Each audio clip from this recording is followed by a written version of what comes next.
ఏరా టిఫిన్ చేసారేట్రా? ఒకసారి అయ్యిందిరా.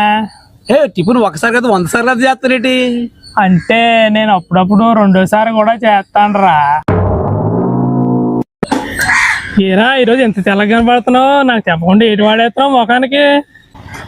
ఏం లేదురా, వచ్చేటప్పుడు టిప్పలారే వెనకదలో వచ్చాను, అందుకే ఇంత తెల్లగా కనిపిస్తున్నానేమో. ఒరే జుట్టు బాగా ఊడిపోతుందిరా, ఏ షాంపూ వాడాలో ఏది వాడాలో తెలియట్లేదురా భాస్కర్. నేనైతే కుంకుడుకాయ షాంపూ వాడుతున్నాను రా, నాకైతే బాగానే ఉంది. మరి ఎంతకీ భయ్యా నువ్వేటి వాడుతున్నావు తలకి? భాస్కర్, నువ్వు నన్ను అడగాలని అడుగుతున్నావు ఏమో తెలియదు, కానీ నేను రాసుకున్నాకి నాకు ఏముందిరా. ఉదయం గూగుల్ మ్యాప్ చూస్తుంటే మన ఊర్లోని 2 గ్రౌండ్లు చూపిస్తుంది. మన ఊర్లో ఒక గ్రౌండే ఉంది కదా అని నాకు డౌట్ వచ్చింది. నాకు ఇప్పుడు అర్థమైంది మన ఊరిని చూసిన తర్వాత ఇంకో గ్రౌండ్ ఈయనపురం మీద ఉందనేసి.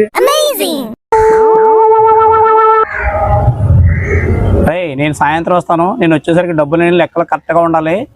నేను డబ్బులుగా ఊరినే వస్తాను అనుకుంటున్నాను.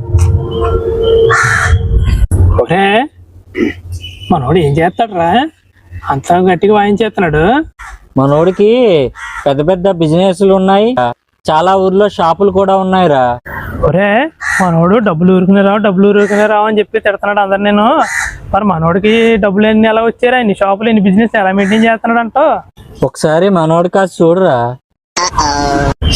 ఆయనకి సెలూన్కి వెళ్ళి డబ్బులు ఖర్చు పెట్టే అవసరం లేదు, హెయిర్ కలర్ కి ఖర్చు పెట్టే అవసరం లేదురా, ఆయన షాంపూలకి ఖర్చు పెట్టే అవసరం కూడా లేదు. ఇంత సేవ్ అవుతూ ఉంటే మన దేశంలో కాకుండా విదేశాల్లో కూడా షాపులు పెట్టుకోవచ్చురా. నిజమే రోయ్.